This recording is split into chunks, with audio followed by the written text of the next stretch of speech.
Good afternoon, everyone. We're going to go ahead and get started. It is 3:30, and we're very glad that you're all here with us today. Just a reminder that we are recording this session, so if you don't want to have everyone see your face, please go ahead and go down to the bottom where you see the little video camera and click Stop Video. And your mic is probably muted right now, so if you want to speak, you'll have to unmute yourself. Also, just want to call to attention down at the bottom of the screen where it says chat. That's where you can type in any questions that you have if you don't want to ask them. And it looks like there's already something in the chat that you'll want to click on and take a look at. And one other thing, this afternoon, your screen may look just a little bit funny today, and that's because we're showing it from an iPad. And so up at the top, you will see something that says more with three little green dots. And if you click up there, maybe check about Katie Harris, because we were supposed to do that so yesterday. someone's mic is on that just said something about checking with Katie Harris, so you might want to check and make sure you're muted. Up above at the top where it says more, there's three little dots, and if you click up there, a pull-down menu will come down and it will say fit to screen, and if you do that, it will look a little bit better on your computer. Okay, so I think that's all that I needed to share with you. We're very glad that you're here, and I am going to go ahead and turn it over to Patty. Hello, everyone. Thank you for joining us today. I'm going to just really quickly get out of my Zoom screen here. There we go. Can you give us a thumbs up just to make sure that you can hear me okay? Of course, everybody's probably out, not on their video. I can hear you. I can okay, hear you. good. Thank you. Awesome. Well, we just wanted to let you know that we're aware that we had some technical issues with the links on the website for the phonemic awareness documents from last week. We believe that these issues have been fixed, and you should have access to all of the documents in the folder at this time. Just a reminder, you'll want to start with the Phonemic Awareness Intervention Bank document because it links all the materials and resources in an organized way. Again, if you can't access any of these documents, now I'm talking about the documents from last week. If you can't access any of these documents, please let Terry or me know. We know that there is still an issue with the overview video from 2 weeks ago and the documents that go along with that. And we've been working with our tech people here trying to remedy that situation. So as soon as, hopefully, we're hoping that we'll have it fixed by tomorrow. But if not, we'll give you an update for next week. We're still working through that problem. So again, welcome. Today our topic is phonics. So our session outcomes for the day is by the end of our session, hopefully you'll have gained some understanding of phonics and phonics instruction, gather implementation ideas and resources for classroom or whole group instruction in phonics, discover intervention resources for responding to student needs around the area of phonics. So what is phonics? Phonics instruction is a planned sequential set of phonic elements taught explicitly and systematically. The goal in all phonics instruction is to enable learners to acquire sufficient knowledge and use of the alphabetic code so that they can make normal progress in learning to read and comprehend written language.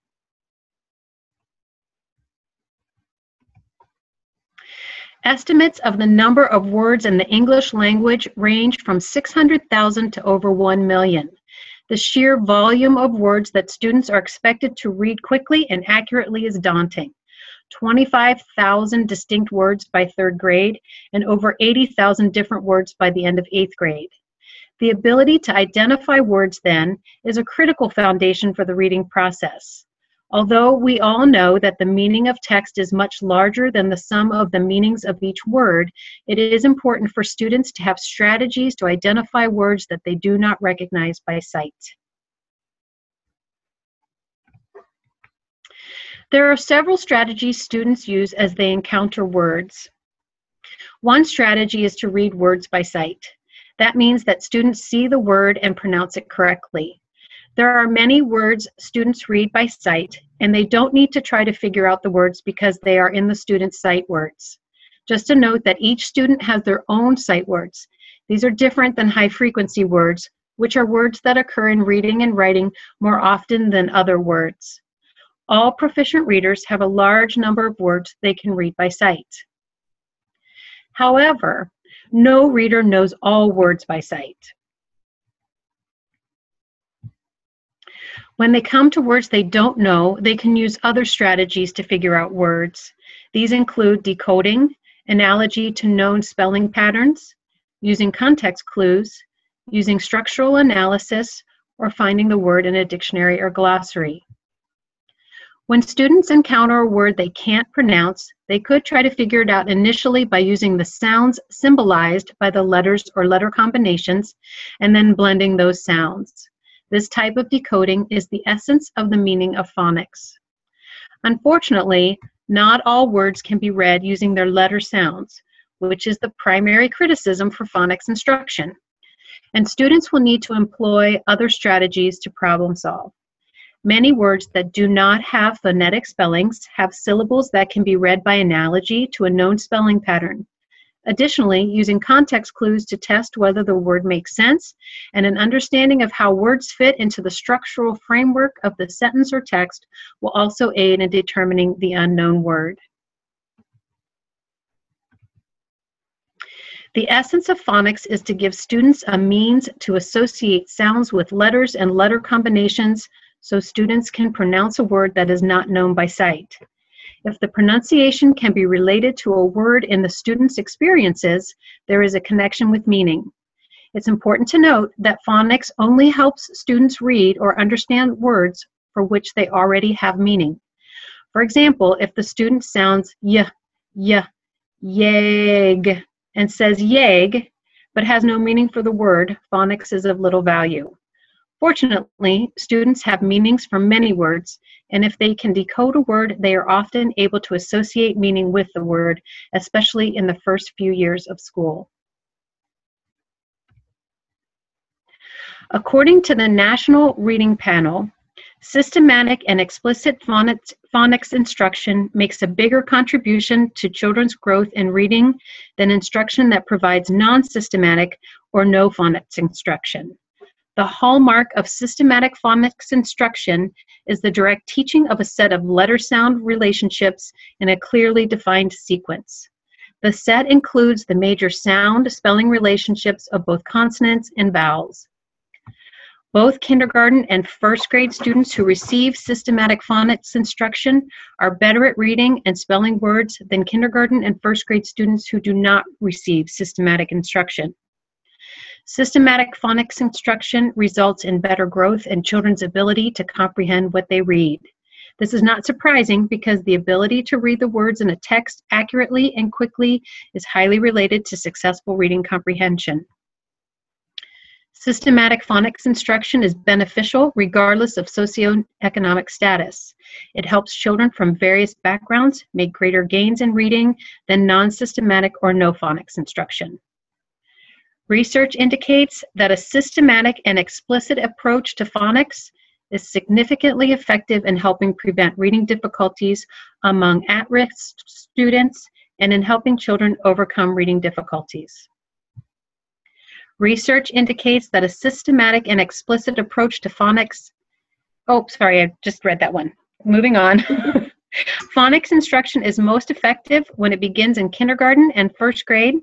It must be designed appropriately and taught carefully. It should include teaching letter shapes and names, phonemic awareness, and all major letter-sound relationships. It should ensure that all children learn these skills and that children use this knowledge to read and write words. Phonics is just a piece of the whole literacy puzzle. Along with phonics, young students should be solidifying their knowledge of the alphabet, engaging in phonemic awareness activities, and listening to stories and informational texts read aloud to them. They should be reading texts both out loud and silently, and writing letters, words, messages, and stories.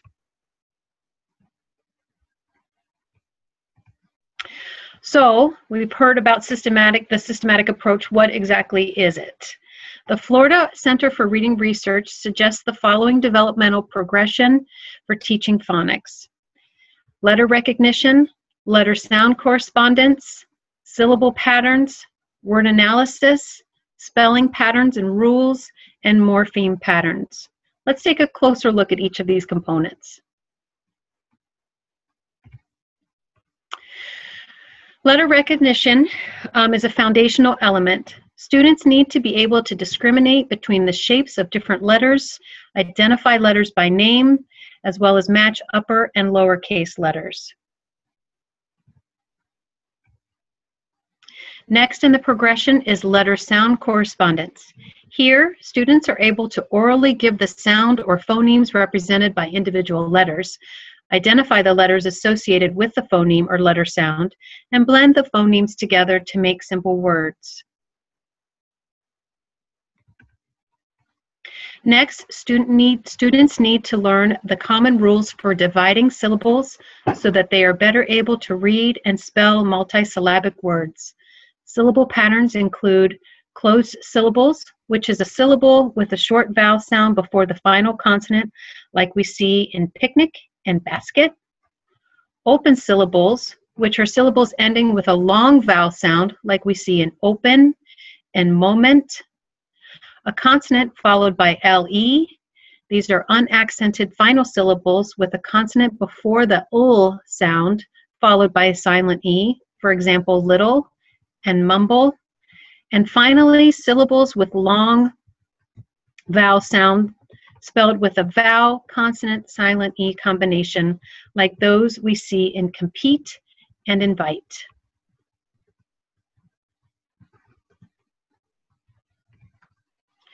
You may notice an overlap in several concepts addressed in phonemic awareness and phonics. Word analysis supports phonemic decoding skills. As students become more skilled in noticing relationships in simple words, they progress to increasingly complex patterns of letter sounds and words. Initial instruction typically involves attention to common consonant sounds, short vowels, long vowels, consonant blends and clusters, schwa, consonant digraphs, vowel digraphs, silent E rule, diphthongs, R-controlled vowels, and homonyms and homophones.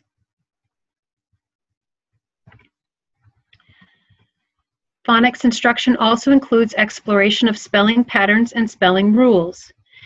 An important side note when instructing around spelling rules: the English language is complex and not easily defined by a set of standard rules. While there may be common instances of rule application, there are just as many exceptions. The key in teaching spelling rules is to emphasize to students that the rule may or may not apply in certain situations, and to help the student understand that they need flexible use of multiple tools for decoding words, not to just apply a rule.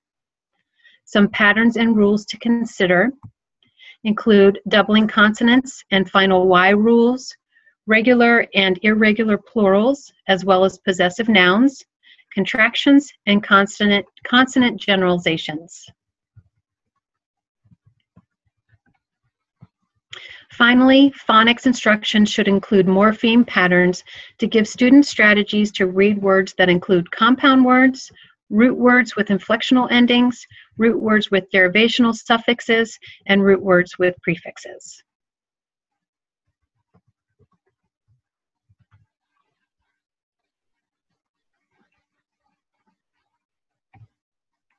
So let's stop for a moment and pause to answer some questions or provide clarifications if you need anything addressed with the content that we've discussed so far.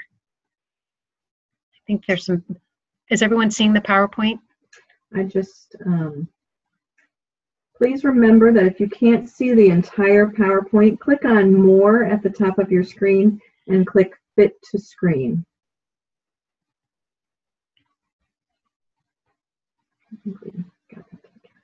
Okay.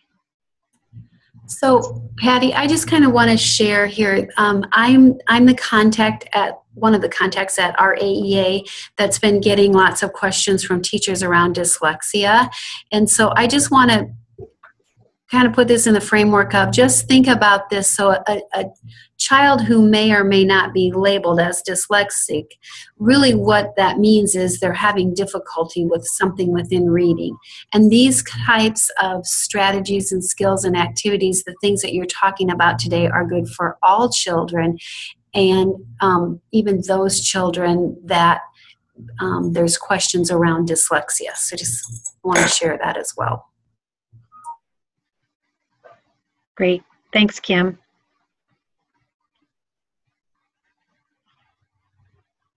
Okay, so no more questions. We'll keep on going. So, as we're looking at phonics instruction, and remember it's a systematic approach, the question you might be asking is, what do I teach? In kindergarten, the progression is basic phonological awareness, which includes phonemic awareness. We addressed that last week. Consonant sounds, consonant blends. We're going to introduce those in kindergarten, and as well as introduce short vowels.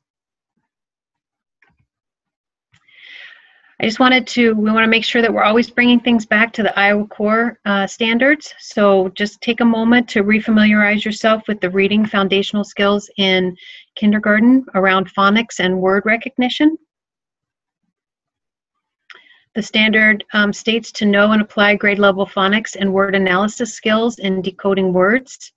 Demonstrate basic knowledge of one-to-one letter sound correspondent by producing the primary or many of the most frequent sounds for each consonant. Associate the long and short sounds with common spellings or graphemes for the 5 major vowels. Read common high-frequency words by sight. Distinguish between similarly spelled words by identifying the sounds of the letters that differ. Oh, sorry, I forgot to advance the slide. So I was reading off of my slide and didn't advance the slide on the screen share. So I'll just give you a second to read those.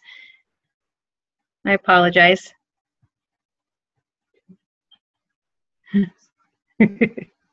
Thanks, Joe. Okay. In first grade, we're going to continue with short vowels, consonant digraphs, consonant blends, vowel digraphs, silent E, diphthongs, R-controlled vowels, and variant vowels. Again, let's look at what the Iowa Core says around reading foundational skills for first grade. Again, know and apply grade level phonics and word analysis skills in decoding words. Know the spelling sound correspondence for common consonant digraphs. Decode regularly spelled one-syllable words. Know final E and common vowel team conventions for representing long vowel sounds. Use knowledge that every syllable must have a vowel sound to determine the number of syllables in a printed word. Decode 2-syllable words following basic patterns by breaking the word into syllables. Read words with inflectional endings, and recognize and read grade level appropriate irregularly spelled words.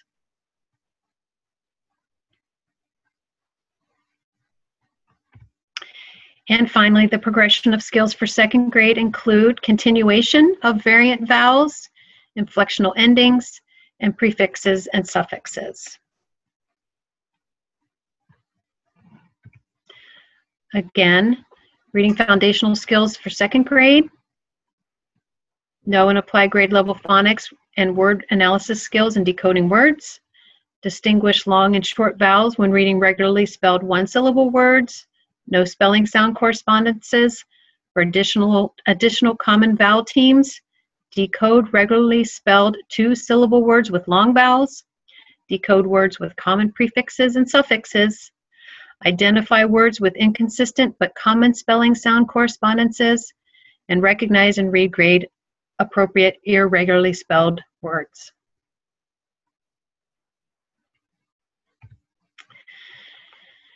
Just a reminder that we discussed strategies for letter and word work within small group or one-to-one setting last week. You can refer back to the Phonemic Awareness PowerPoint if you need to refresh your memory or need additional ideas.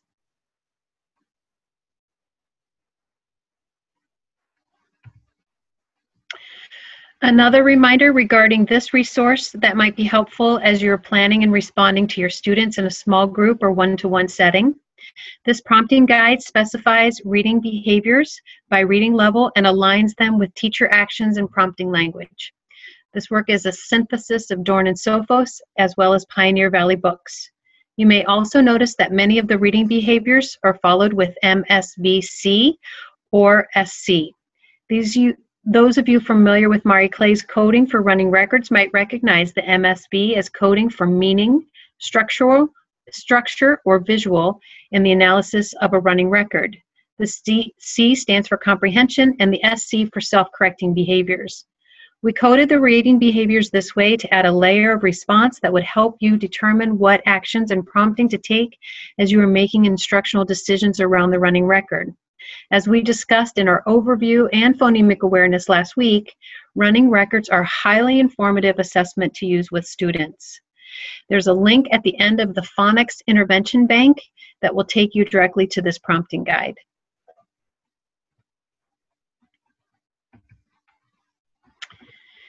As we discussed earlier, we want students to have a toolbox of strategies to go to when they come across an unknown word in their reading. We saw this list earlier in the presentation, but it's worth looking at again. The resources and materials that we have for you this week around phonics include ideas and strategies for all of these cueing systems, with the exception of dictionary and glossary usage.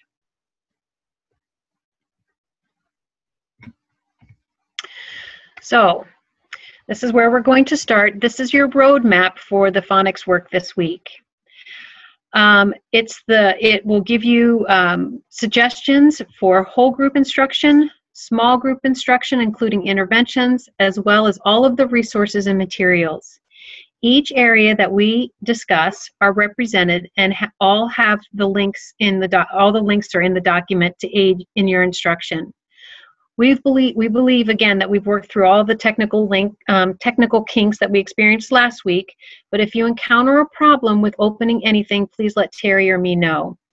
We'll put this link in the document, we'll put the link to the document in the chat. Terry already did that. If you have this document, you are linked to everything. So go ahead and click on it. We'll give you a few minutes to copy the link and open the document, and we'll walk through it together.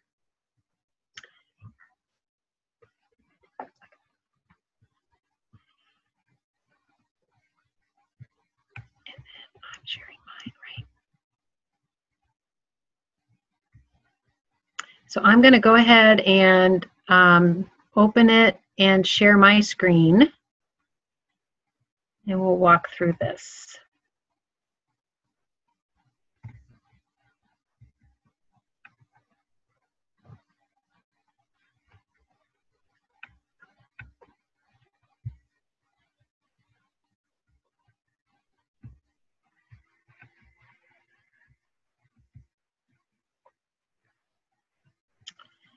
Yeah, but it's my email. That's not it. Let me try that again. There we go. Hang on one second.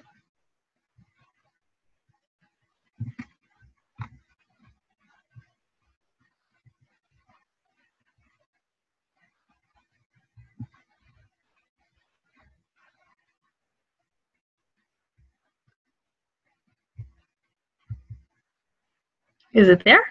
Yay! Okay, good. Okay.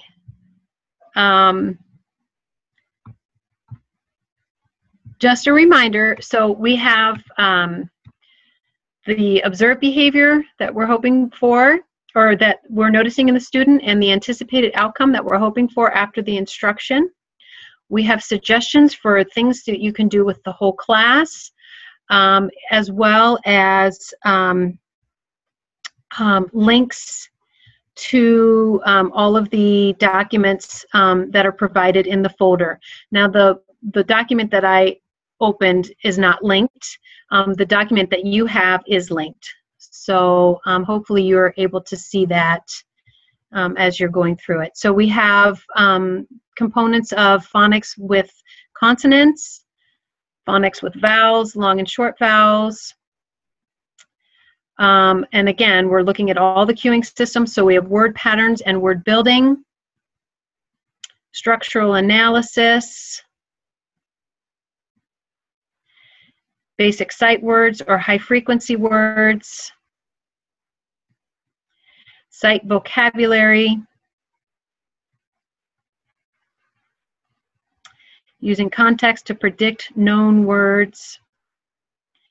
And then at the end are additional resources. There are a few articles there by Clymer and Stahl, as well as the Reading Behaviors Prompting Guide, and then the links to the Iowa Reading Research Center and the Florida Center for Reading Research. So I'll give you some time to kind of explore that and click on the links. Let us know if as you're clicking around, if there is a link that doesn't open a document. Hopefully you're able to open the documents through this roadmap. Yeah.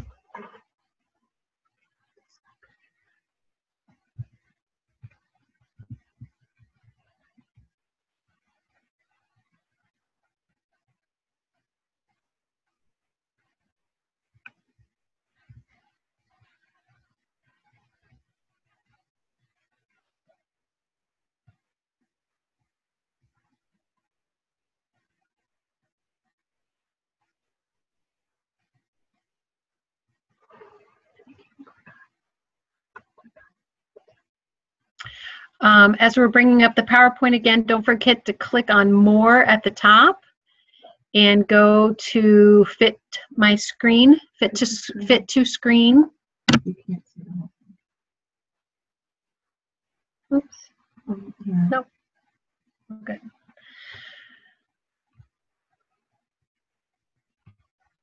Does anyone have any questions as you're looking through the intervention bank? Or do you need anything clarified as you're going through it?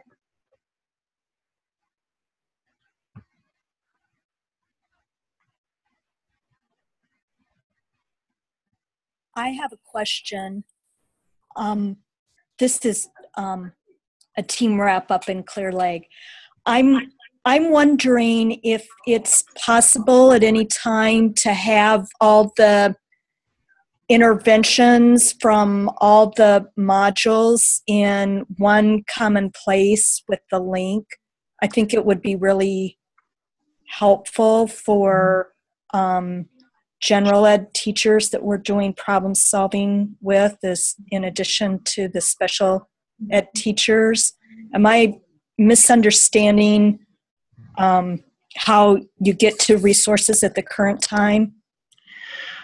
You actually have, you will have, we'll give you the link to the entire folder at the end of this. So all of those documents are in that folder.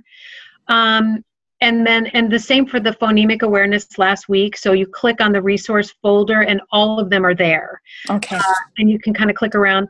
The reason why we organized it around the intervention bank was so that because there are specific specific activities or strategies that go along with specific student behavior and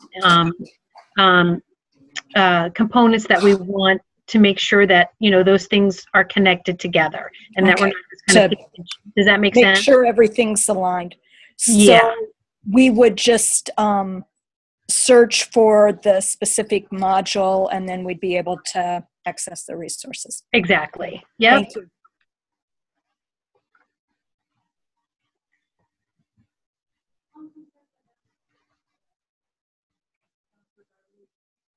Are there any other questions?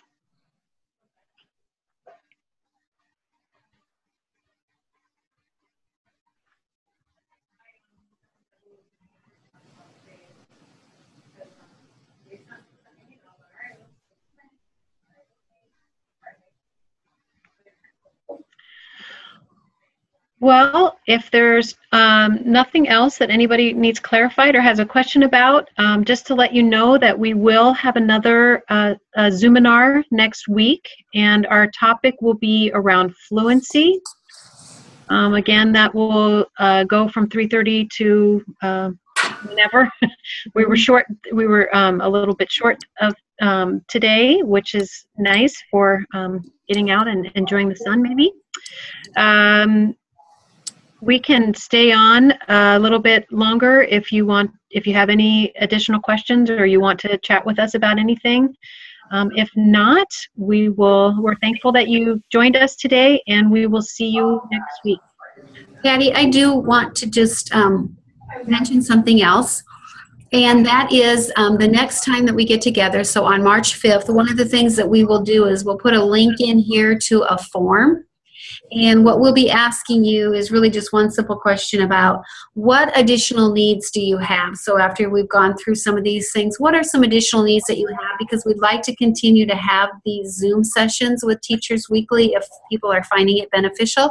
But we just want to make sure that we're hitting the mark in what it is that you need. So be thinking about that when you join us next time about what your additional needs are, and we'll ask you to fill out that form.